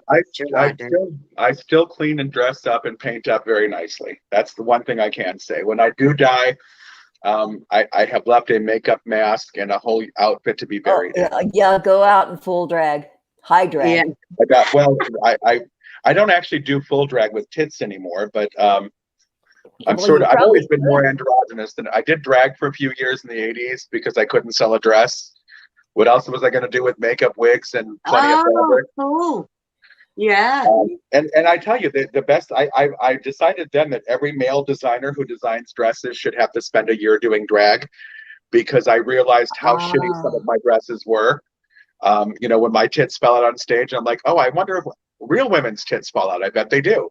So it caused me to really understand how things felt and how things worked. And I became a much better designer over my year in drag. How the body moves under the clothes. How to make my ass look good. Let's just be honest. That's the primary. Does this make me look too busty? Does this make me look too hippie? Does this make my ass look nice? What an interesting experience that was too. I mean, I worked with some of the best in the nation for a year, So yeah, Yeah. ridiculous to the sublime. So what is everyone doing today? I'm going to go downstairs and I've just finished a small run order, and the artist would like me to take pictures of them on dress forms so he can publish them. And then Okay. I'm gonna you allowed to show them? No, it's not my work, so I can't show anything. Oh, poop. Okay. Poo. Okay. I'm just being the maker on these. These are not my designs. He's a graphic artist, and these are skirts made with his work. Yeah. Okay. Hey, there's kind of an elegance to that, Benson. Being behind the scenes like that. I've done that for years. When I realized that other designers didn't know how to fucking make things, I thought, well, there's some extra money for me. So I often make things for other designers. That's been a big part of my business. Boy, have you seen the movie Cruella? Yeah, I think you said I loved that. My favorite line from the entire movie was when her friend says, "You didn't really kill the puppies," and she said, "Not really, but people need a villain, and I'm happy to play the role." That's sort of always been my take on it. People always, I'm all dressed in black, and I look sort of insidious, and I look sort of pretty, and I look sort of sexy. So people often cast me as the villain in this scenario, and I'm happy to play the villain for people. Sure, why not? Hey, the villains are always more interesting than the protagonists, anyway. No kidding. The protagonists are bland and boring and monochromatic. They're beige. You know how I feel about beige. Oh, I know. It's only good for one wall in your living room. No, beige is only good for dog vomit. Oh. Beige is not a color that anyone should ever seek or embrace. Boy, that's hardcore, Benson. Jeez. It's the most bland, boring, soulless color ever. It can't decide if it wants to be white or brown. It's just hideous. Oh, I know, but don't hate, Benson. Don't hate. I hate beige. Beige and brown shoes, evil. Oh yeah. Oh, brown shoes. You can hardly buy brown shoes anymore. You can't. You can't buy brown shoes unless you go to like what? No. Men in power love brown shoes. And they wear it with a blue suit. Brown shoes. Every step that a man takes in a brown shoe unravels all that is good in the world. Brown shoes are truly evil. I know it happens out there in the ether. It starts unraveling like a bad sweater. Who wears the brown shoes? Look at people that appall you, whose behavior is abhorrent. Look at the shoes they wear, and I guarantee you they will be brown. You can tell a lot by looking at somebody's shoes. You can tell about their ego. You can tell about their a view of their position in the world. I always look at people's shoes. I think it also tells us how much attention you pay to the details and the subtleties in life.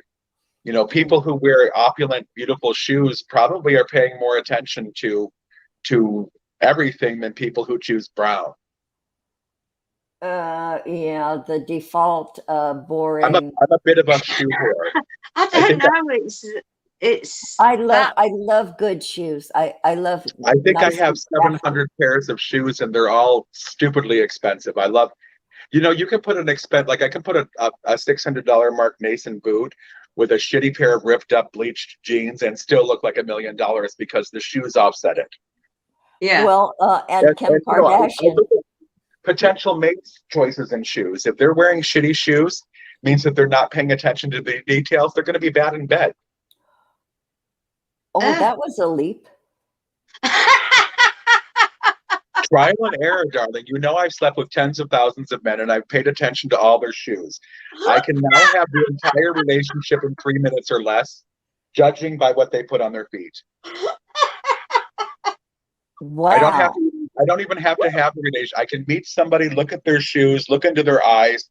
I have the entire relationship in 3 minutes or less, and I save myself money and trouble and trauma. Boy, Benson, sometimes having a conversation with you is like taking shrooms. You open my brain. I have been told that I'm human acid. Yes, yes. LSD Benson. Yeah. LSB. LSB, LS Benson. Lysergic Benson. Yes, ma'am. But isn't life really a trip when you pay attention? I will tell you, I've taken all the hallucinogenics, and life without anything is a bigger trip than any trip I've ever had. And it's What do you take on these then? a shotla. Okay, no. Maggie's a bit into bondage, and she likes it fancy. Mm-hmm. Fancy bondage, and were she Hispanic, she would use that as a weapon aimed at one of the kids' heads. A chocla, yes. Chocla. We call those choclas in Texas. Chocla. Here in LA too, chocla. And mama, if your mama has one in her hand, run for your life. Now, my mother did the same thing with her shoes, but hers were stilettos, so they hurt much more. Oh, yeah, especially if she could throw a stiletto across the room and hit you with it. It was wonderful. Oh, brilliant. Marksmanship. I think this scar right here is from actually getting hit by a shoe when I was like 10.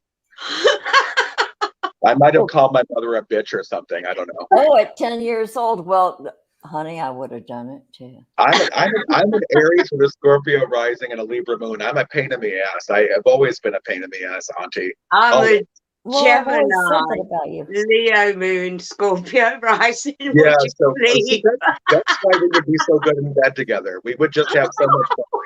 And I'm into fancy bondage too. I'll let you tie me up in designer straps. As long as we do it in designer sheets, I'm good. Swarovski crystals, of course. Only Swarovski, only the best. Yeah. Only the best.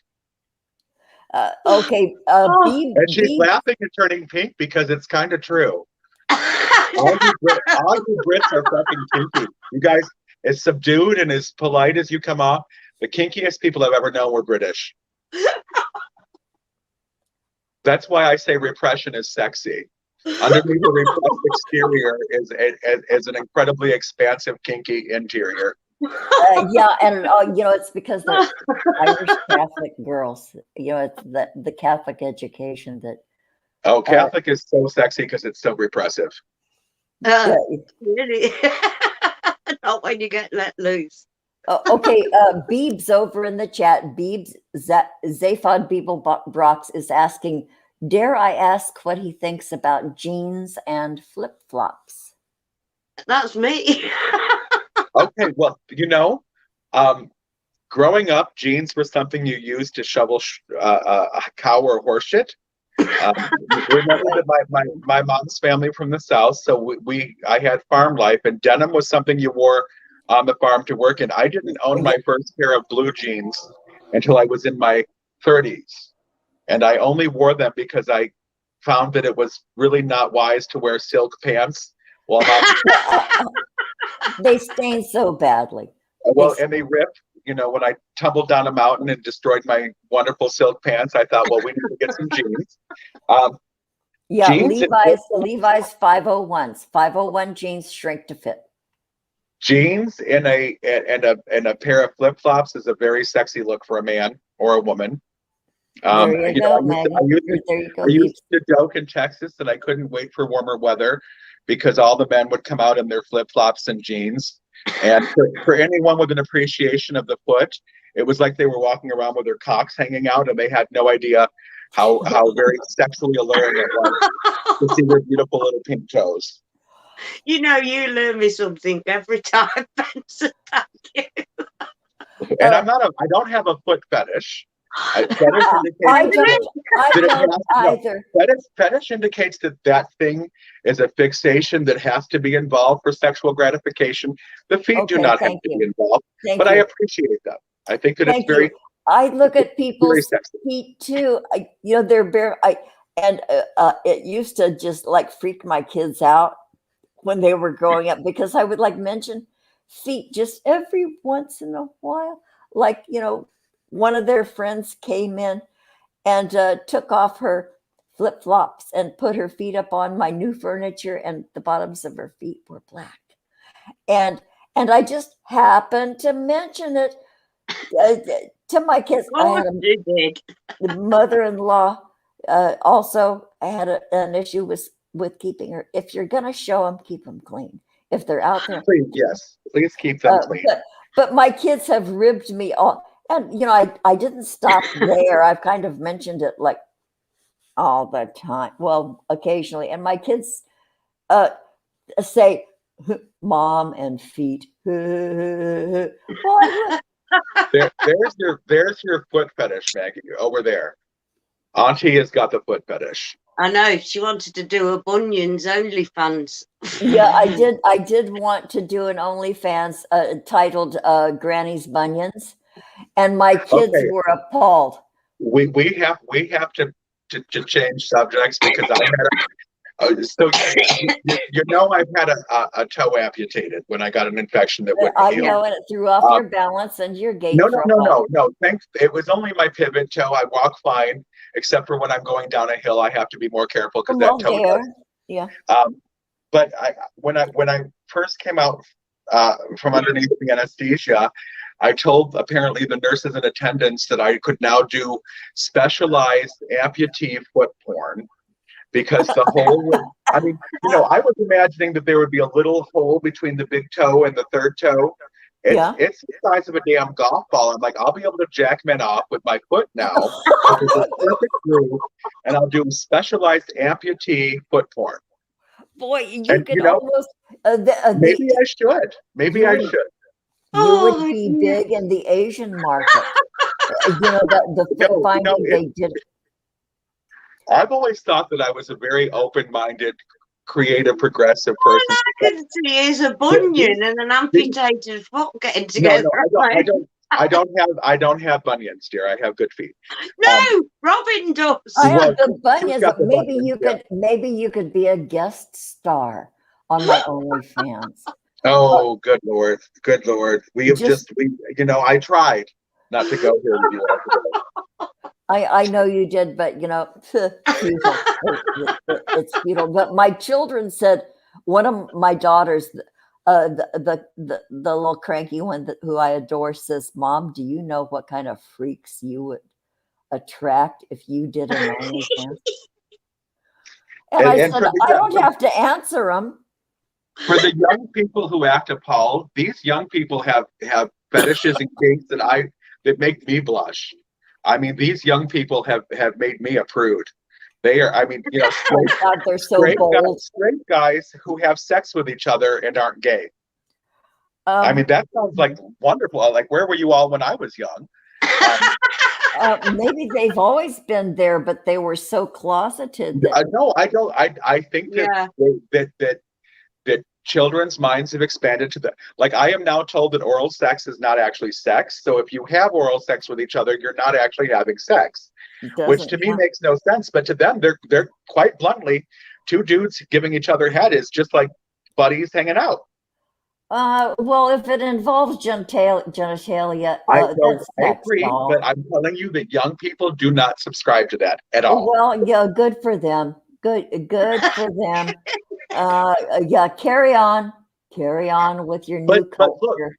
Look, the result of this has been that they are much more open and open-minded than we are. Well, and we still want to categorize that as sex because that's our understanding of it. We can't accept that it's not sex to them, that to them it's just something that buddies can do. They are so much more open-minded and accepting of gay people and queerness in general, because they're all participating in some sort of same sexual activity with each other. Not all of them, but many. It's shocking. It's shocking. Most of the young men that I visit I've with never now, been homophobic. And but never. We're horribly homophobic. We come from a very homophobic age.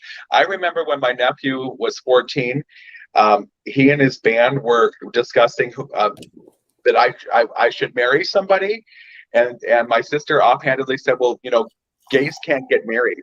This is in the early thousands, and my nephew was shocked that gays could not get married. So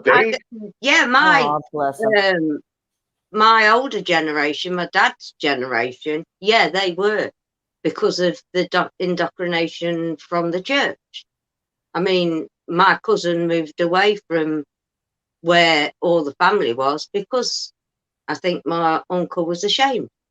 I'm not sure. Well, there was a huge amount of shame. Huge. Yeah. And you could die. Still is in people Oh, my age. yeah. Yeah, I know lots of men understand who are that. on the down low that are gay, married with kids, but can't let anyone know. But younger people have done away with this. You know, it's sort of in a way irksome because I just recently signed up for OkCupid. I thought maybe this will be something to amuse myself with. Yeah. There were 37 gender choices. What? 37 gender choices. And sexuality, it wasn't just gay, bi, or straight. There were like 20 sexuality choices. And I thought, how liberating that there are so many things that one can choose to identify with and be now. It boggles my mind because I think it's all unnecessary. You know, my question always, I would tell people, I'm not asking you if you're gay or straight. I'm asking you, do you want to have sex with me? That's the only question I'm asking. You can be whatever you want when we're done. But now that's not even a thing. Now that you'll be satisfied and exhausted, but then you can go on and be your straight self. But I think that now that's been done away with. They don't have to play with all of that. And I think it's amazing that we've come to that place, at least in society, in Western society, where that's just not that important anymore to these young people. It's not important. Good on them. You know, so many details, so many fiddly things with the labels and stuff. Yeah. You know, okay, you guys who keep up with the labels, good on you. You know, bless you and your T-shirts announcing your stance. Good on you. But boy, that's too much for my brain to even grasp, you know, because I don't care anymore because I'm fucking old. But good on you, you guys. If you're having a good time and you're not oppressed, go for it. I mean, and we should proudly take credit for that because of how hard we fought for equality and for gender equality, for women's rights, for queer rights. We have been at the spearhead of that, and now the spear gets rammed through us occasionally because I didn't know what to check for gender. I'm like, what? And then, you know, gender and your sex are different, which I get. Yeah. But some people, I have a friend that's non-binary, and I called him a non-binary man because gender is the non-binary and man is the sex. And he said, no, his sex is also non-binary. And I'm like, do you have both? I don't even know how to have those. I don't know how to have those conversations. So I don't know. Because I don't know what pan and binary, non-binary. I don't care. Because that's just because you've turned into the Sahara between your legs, my darling. I'm still horny. It's all dusty. I am still horny, so I have to become aware of these things. Of course you do, and good on you. Good on you. No, it's a pain in the ass, though. It is. That's why I have my relationship. To be fair, I don't care what someone is or what they're not. If they're a good person and I pick up on that, I'm fine. I don't care. I really don't care. You don't have to tell me because I really don't want to know. I'll love you regardless. If you're okay with me, I'm okay with you. If you connect, if you speak the same language, if you have the same heart and the same values, and you know, your friends. I don't care. It's just who I am. No, I don't care. I've always said on here, I go by someone's energy. You've got a great one, Benson. So, I always enjoy having you on. Here are new gender terms. And this is just a few of them. These are new gender identity terms. Agender, bigender, cisgender, gender expression, gender fluid, genderqueer, intersex, gender variant, MX, third gender, transgender, two-spirit, Z and her, Z and they and them. It goes on and on, which boggles my mind. And I thought I was really open-minded. but once I accepted that being able to have this many choices was so freeing. No one gets to be boxed in anymore. Everyone gets to decide what they are and how they express, which I think is brilliant. Yeah, I think I'm going to feck up straight away and probably end up with someone slapped around my face. I know. So it's best to maybe not have those conversations unless your ovaries are all still active, like Benson's are. I would. I seriously would. And it wouldn't be my intention at I all. fuck up all the time. I'm just fuck up. I used fuck to up just with them and tell they. people that I was androgynous because I knew I was a bit chicky and I was a bit duty. But I believe that the term now would be gender fluid. Well, because you'd fuck me or Maggie in a heartbeat. I understand. Well, no, that's my sexuality. I am definitely a bisexual man. I'm definitely a man. My sex is man. I like my junk. I don't want to lose it. I'm very attached to it. It's very attached to me. But my gender, I've never thought of myself as a woman or as a dude. I've always thought of myself as a healthy combination of both. And my pictures bear that out. I could be Buff Daddy. I can be painted poor. I can even cross over and just be totally female in my energy.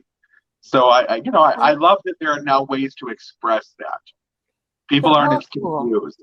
I love the young people. And we old people get so shitty about this. We do. We get shitty about the young people. And I think that if our young selves could see us being shitty about young people, we would be appalled. So I'm trying to embrace these so that I go into my 60s not an asshole. Because so many of my friends are cranky old people. It breaks my heart. I've got my kids who are in the 30s, then I've got my grandchildren who are teenagers. So I've got like a running, and then nieces and nephews, and that is awesome. That is, and that'll keep you young. That'll keep you. That'll keep you. Yeah, and you know what, Benson? I want to touch on this regarding sexuality and art.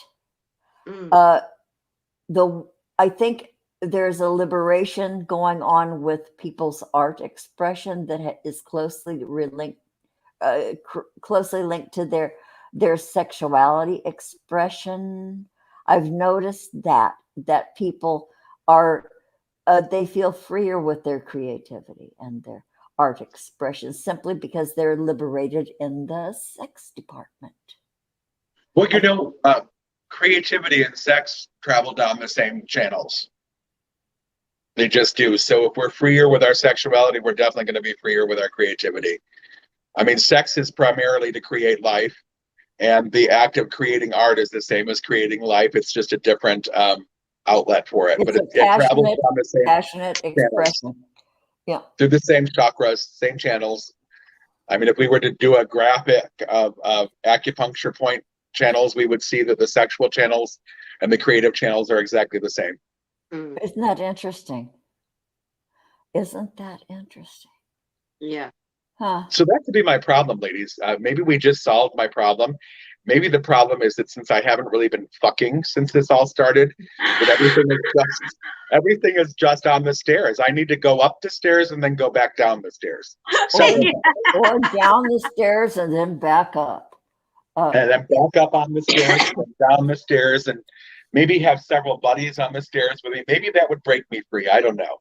Time for an order. And it has to be catered. Oh, absolutely. When I throw a sex party, I take the party part very seriously. I know you do. I know you're a planner in that. Designer condoms, designer lubrications, designer latex suits. And snacks.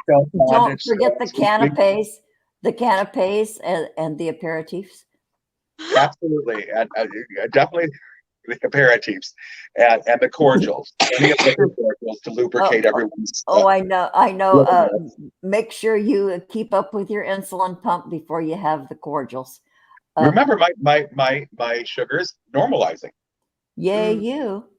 So completely different subject, and I'm going to get really personal with you in ways that I never have before. Oh fuck! Which is sort of hard to believe, right? Do either of you have dentures? Yes. Oh yeah. Okay, so I'm on the verge of having to decide. I've been trying to raise the money for it seems like generations now to have implants, because the idea of teeth that come out terrify me. And yet the years on prednisone, Auntie, destroyed my teeth. Between the chemo and the prednisone, my teeth are, I mean, there's nothing left worth saving. What is it like having dentures? I have friends that refuse to wear them. I have friends that hate them. But I can't see continuing to go on with this grill. Okay, I have a lot to say about that. Please, share. Okay, way back. For 1 minute. 1 minute. Bathroom break? Yes. Yeah, go. We'll sit here and dish while you're gone. Yeah, who better to ask about dentures than the two grannies? Yeah. Okay. Here's what I know and what I've experienced. Okay, for one thing, if you have any kind of a deficiency in your body, like osteopenia or osteoporosis, implants are not for you. That is my case, because I have had a full workup in the past, and so implants depend on the sturdiness of your bone structure and I have excellent bone density. That's not a problem for me, thank God. Okay. But I so have very poor quality bank account right now. Understood. And I also admit, when you were talking about it on Facebook, I think I told you that, okay, dentures are 1/10 the cost of implants. Well, on Medicaid, which I got through the Obamacare Act or the Affordable Care Act, they'll be free for me. I don't even have to pay for the procedure. For implants, really? For dentures. For dentures, honey. Right now, considering your bank account, considering what you would like right now, you want to smile, you want to get rid of the shame. And dentures are the immediate answer. I got to tell you, I don't love my dentures because the guy took me too seriously and gave me really tiny teeth. So when I go for it again, and I am going to go for it again, I want good vertical clearance, good vertical, and I want bigger teeth. But I would always go for dentures, Benson, because number one, they're cheap, and you can get really the top of the line, high quality dentures. And if you pick, look at the reviews, check out your dentist carefully, the one who specializes in excellent dentures, and you can have a dazzling smile the same day you go in for your extractions, and you can eat and everything, and then those are the temporaries. That's been my experience. And then you get your finals. I still have both sets of my dentures. I'm very happy. And if they, I think my dentist either died or the company went bankrupt. It was called Affordable Dentures, and it was cheap. And I'm really happy with it. And, if your jaw shrinks, there are always like the C-bond things. You can buy the liner, the do-it-yourself liner. You can make them fit. That meant everything to me, to be able to smile without shame. So I would never get implants. Number one, it's not a good idea for me at my age. That's more than what I have in the bank account, and it's more than I ever want to pay for on a time plan. $40,000. $40,000 in the U.S. Yeah, a good friend of mine did just an upper thing, and because the dentist said, "Oh, you would never be happy with dentures," and this asshole believed him, so he $20,000 for just his upper fucking teeth. Yeah, they were beautiful. $20,000 when he could have had a beautiful smile with just the removable stuff. Everybody needs to make their own decision. Whatever's important to you, whatever you're willing to risk, go for it. But for me, maybe I could go back into sex work as a gummy. I could be a gummy bear. See, there are side perks, there are advantages, so something to think about. I'm sorry, Maggie, that was horrible. No, it's Lee. That's me In looking the at the chat, bright he's side. waiting for a 15% granny voucher. I'll give you the 50. You can type in my name to get 15% off. I'll That's send you the link. hilarious. Yeah. So Yeah. do you like? Yes. Do you have dentures too, Maggie? Yeah. I'm And how about do you like them? Do you tolerate them well? no, because our NHS here sucks. So I'm having to go private. Yeah, they don't get a lot of dental work pay. Well, you know what? I'm on Medicare, and Medicare doesn't pay shit No. for dental. They will give you a cleaning and X-ray and an exam. Okay, Medicare will pay for that. Anything beyond that is out of your own fucking pocket. Yeah. They messed me up. My medication with my disabilities messed me up because I kept being sick. I'm a smoker, so consequently I ruined my own teeth, even though I took great care and went to a dentist every 6 months. Like you're because supposed of vomiting and stuff. You know, you really should quit smoking. I should, but you can check. You really should quit smoking. Yeah, Let's consider. Shall we consider that over a cigarette? Yeah, there's not a chance. It's the only thing I do. I don't do anything else. And sometimes cigarettes are my best friend. Also, cannabis. I maintain that cigarettes keep everyone safe from my otherwise very angry hands. Yeah, people feel that way about caffeine too. I'm afraid. Well, you know, we've lost so many rituals, especially through this pandemic. I mean, the rituals of going to coffee. This is it's the craziest thing I do. I'm not in denial about it, but it is a ritual that I enjoy. And at 57, do I really need to worry about prolonging my? I mean, really? I know at 74, I'm going to give up smoking now. I would, you know, if my daughter makes me come live with her. But don't be. I hope you're not watching, daughter. But I would. Frankly, it's none of your daughter's goddamn business what you do. My goodness. Oh, I know, and they respect that. But if I had to live in their house, I would either go down the block to have a cig, or I would quit entirely. Just out of my great grandmother on my mother's side.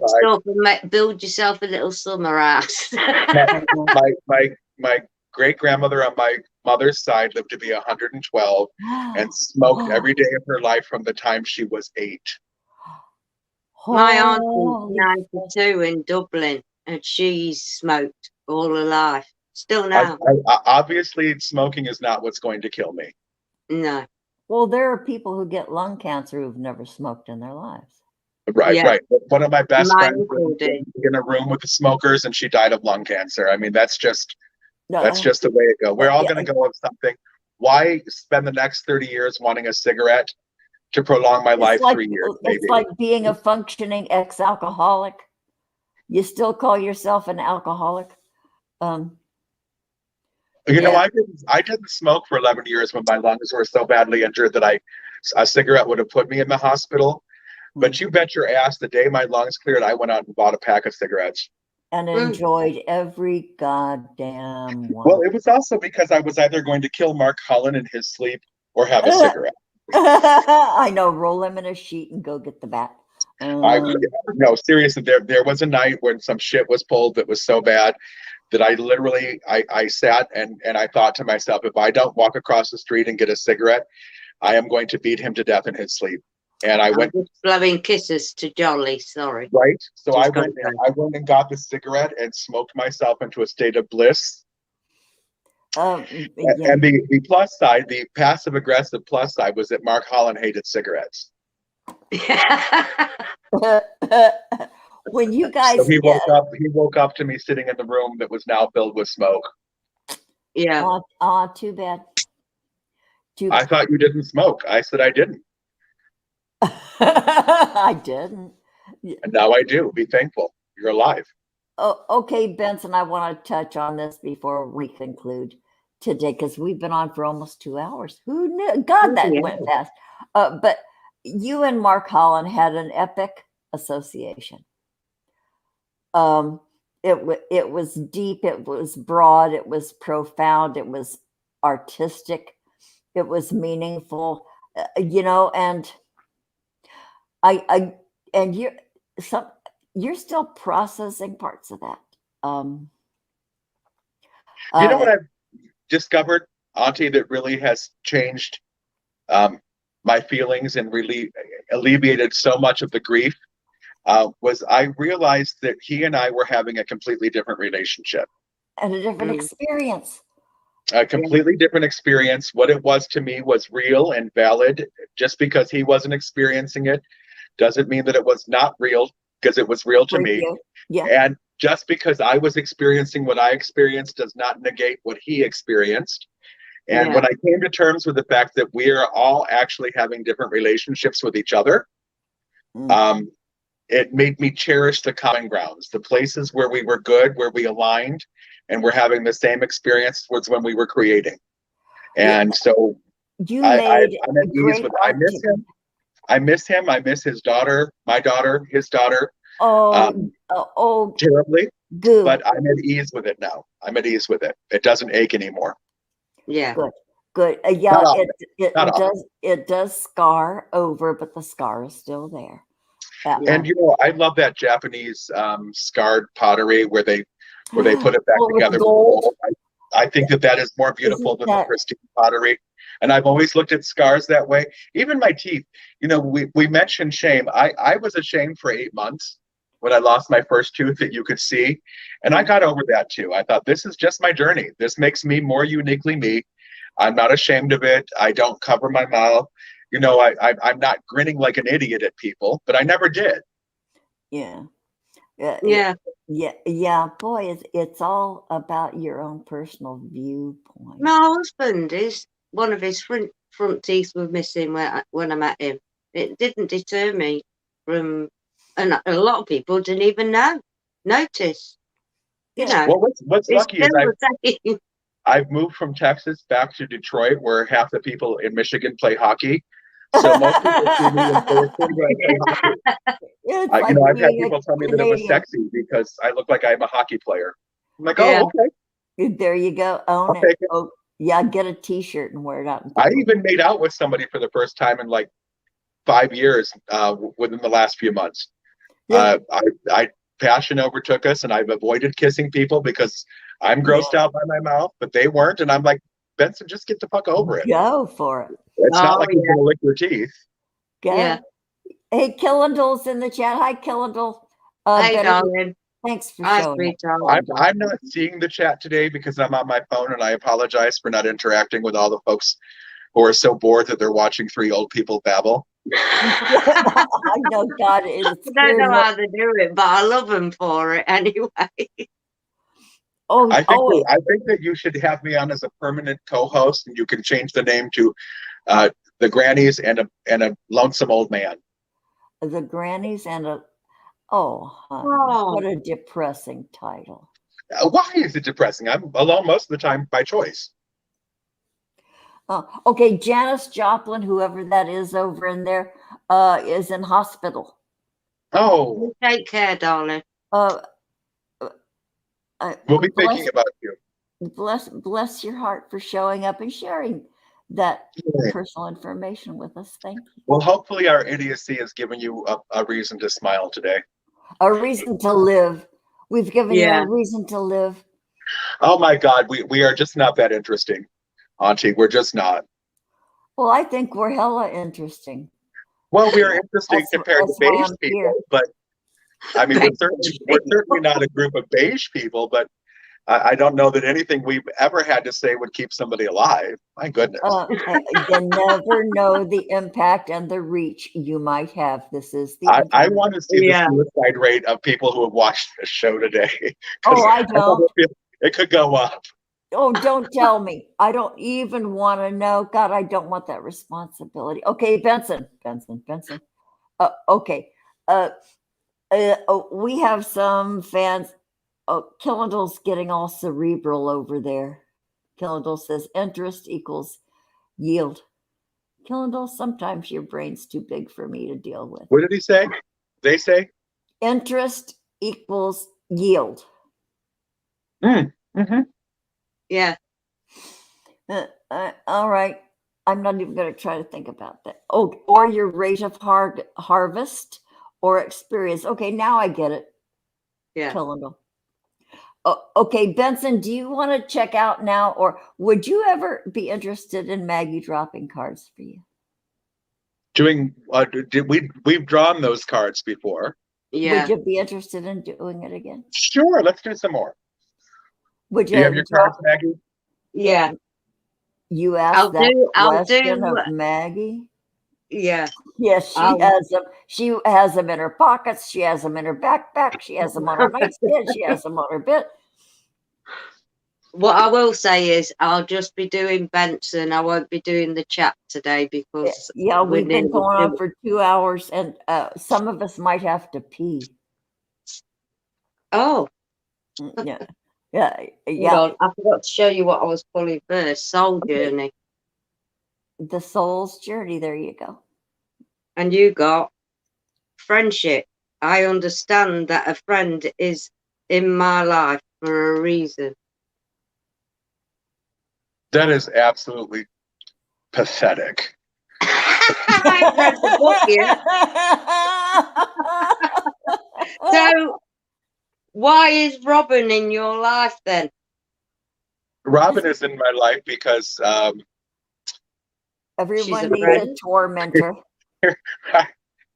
Robin is in my life because we both used to be friends with the same person. So it's a friendship.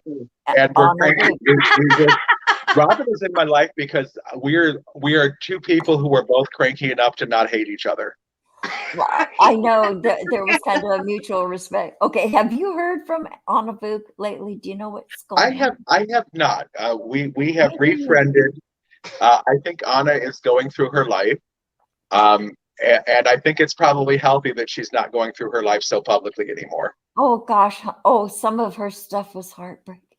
It was, yeah. You know, the Anna Cam was that's where we all started, under the bed. Anna Cam transmissions. God, that was what, 50 I adore years? her and hope to one day actually sit in the same room with her and just hold her and tell her how much she means to me and has always meant to me. She was. I was her cyber mom for a whole lot of years. Okay, Maggie, let's pull another one. I am. Well, we'll just blather on while you're doing your show. I need a card that's going to tell me whether to go up the stairs or down the stairs. I think this is spot on so far. I'm using the good fuck tarot. that shit about friendships, Maggie. Get on with it. I mean, my God, that was the most beige pink I've ever seen. Of course it was. Give him some hardcore. That's a company who collected shitty fortunes from fortune cookies and put them on cards and sold them to blimey old ladies in England. Ooh. Burn. She didn't feel it. She's immune. I don't listen when I'm pulling cards. She's concentrated. Yeah, because you got the two of water. You've been going round in a bowl like fish. Round and round. Up the stairs and down the stairs. Up the stairs and down the stairs. So what's the solution to that? That's your emotions. Okay. That's where your emotions are, in the water. It might not give you solutions, but it'll tell you where you are now. Because eventually you're going to have the tower moment and it's just all going to come round. You know it. That's exactly where I'm at, Maggie. Yeah, you know it. But it can also be a surprise of events. It doesn't mean a nasty event. No, I'm good with transition. I'm a Phoenix. Yeah, rising. Then you've got the Seven of Air, which is all about your thoughts, your thought patterns. Again, going round and round and round, not stipulating anything. There's only you that can guide your way. You've got the Nine of Fire. You're the only one that can choose which way you're going to go, what journey you're going to take. Are you going to come out of that cave into the light, or are you going to stay in that cave in the dark. I'm going to blow the goddamn mountain up. Oh, of course you are, Hey, because the last hey. one you got is the stag, Ace of Earth. Whatever you decide to do, you're going to be the master of it. You'll be the stag. I can't give it you any plainer than that. It's interesting that last card was the stag on top of a mountain, because one of my opportunities is to go live on top of a mountain in West Virginia. Oh my God. Mm. Well, there you go. That's why I was smiling when the stag come out. I thought, yeah. And I'm sort of leaning in that direction, honestly. Yeah. Okay, but please check China off your list. No, I will not listen to a white American prejudice against China. I have too many Chinese friends that live in China, and too many American friends that live in China, and I will tell you the Chinese live a better life than we live, by far. It The quality of depends life on is your so job high. status. It depends. And also, being an American in China right now is very lucrative. In some cases. If you're in my case, it would be very lucrative. I'm a bit of a celebrity in the Chinese fashion world. So it may be, if I do China, Auntie, I will either go and love it so much that I live the rest of my life there, or I will decide that it's a lovely place to make money. I will work my ass off until I'm 65, amass a fortune, and come home and live on top of a mountain. And I'll invite you both to tea. Okay, please. Thank you. Please. You've got to have a Beckett card to. Okay, what is the Beckett card? Here comes your fucking It says, be fecking grateful. Shit could be so much worse. Don't I know? I'm breathing. I'm smoking. I'm not in a hospital. Yeah. I do have shelter today. I do have money. I do have options. That has not always been the case. Yeah. I love you both so much. And, to everyone here watching, I have to tell you how much I know Maggie and Robin appreciate you, but know that as a guest, I think today, me again, I appreciate you all too. I'm glad that you're here and could share this time with us. It's been a hoot, Benson, as usual. Thank you, sweetheart. Yeah. For coming on with us. Yeah, this was a last minute thing, so I didn't have any debauchery planned. Oh, good. Are you sure? We'll do that again. We'll do that again. I made it through half the show before I said cock. I have to go back and get a timestamp on that. We had to start talking about rods and staffs, and that just it finally broke me down. But I got through almost half the show and did not mention a cock or sex once. So it was the catalyst was talking about the Bible. See, that's I used to masturbate to the Song of Solomon. What? Okay, that's too much information. Okay, y'all, we are going. Solomon. It is a very erotic, beautiful story. It's gorgeous. I never thought of it like that. God, you've warped me right now today. Honestly, it's an erotic love letter. I didn't want to know that. But isn't it lovely that even the beige Bible has an erotic love letter hidden within? Sex is normal. Sex is healthy. It's even a part of the religion before the Puritans got a hold of it and used it as a power broker play. I know it hit everybody over the head with it. Okay, you guys. Okay, it's Benson again. I love you dearly, sweetheart. Love you too. Yeah, thank you so much. All right, I'm gonna hang in the back room and we'll chat a little bit before we all sign out together. But you guys wrap up your show. Okay, we're wrapping it up. It's bye, Benson. Yeah. Okay, so I'm gonna do the outro and then we'll see Benson backstage. And God, I have to pee so bad. Okay. Okay, you guys. Thanks, everyone. Everybody in the chat. To everyone we didn't mention as well. Sorry. Thank you for being here. And those of you who are lurking and don't dare say anything because you might be targeted as somebody they would block. I understand that. Okay, that's really an inside bit of a statement. Okay, you guys, join us Wednesday. Jiggy's mom, Paranormal Hood, Jiggy's mom, Dr. Donia Gonzalez, is going to be with us for a second time. She got her granny badges, and she now is very proud of being an official granny. so we're going to have her on, and we're going to talk with her. God, she does every fucking thing. Join us on Wednesday. You guys have a good rest of your day. We're signing off. Okay. Bye.